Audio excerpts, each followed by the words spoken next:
যে বিজিবি সীমান্ত রক্ষার পাশাপাশি আমরা এই স্থানীয় জনসাধারণের স্বার্থে তাদের সাথেই মিশে আছি, তাদের স্বার্থেই আমরা কাজ করি। আমরা এই বিভিন্ন জনসাধারণের জনহিতকরণ কার্যক্রম, যেমন আমরা শীতবস্ত্র বিতরণ, তারপর হচ্ছে মেডিকেল কমপ্লেন আমরা নিয়মিতভাবে করে থাকি।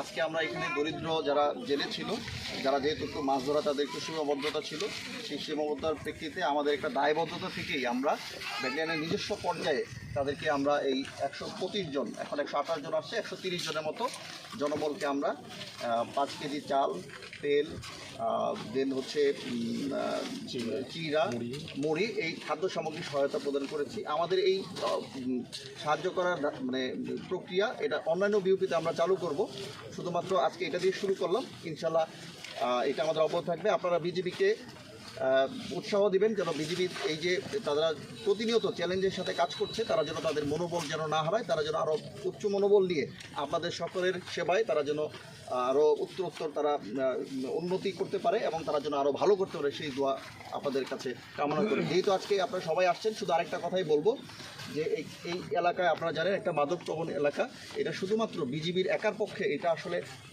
কন্ট্রোল করা অনেক কঠিন। আমি শুধু বলবো যে আপনাদের প্রত্যেকের দায়িত্ব আছে, এখানে যারা প্রকৃত যারা এই ব্যবসায়ী, এই চোরা কারবারি, তাদের সম্বন্ধে আপনারা তথ্য দিবেন, তাদেরকে সামাজিকভাবে বয়কট করবেন এবং তারা কোন দিক দিয়ে কোন সময় এই কাজগুলো করে আমাদেরকে জানাবেন। আমরা আমাদের সর্বোচ্চ চেষ্টা করব তাদেরকে এই মাদক নির্মূল করার জন্য এবং এটা মাদক মুক্ত করার জন্য।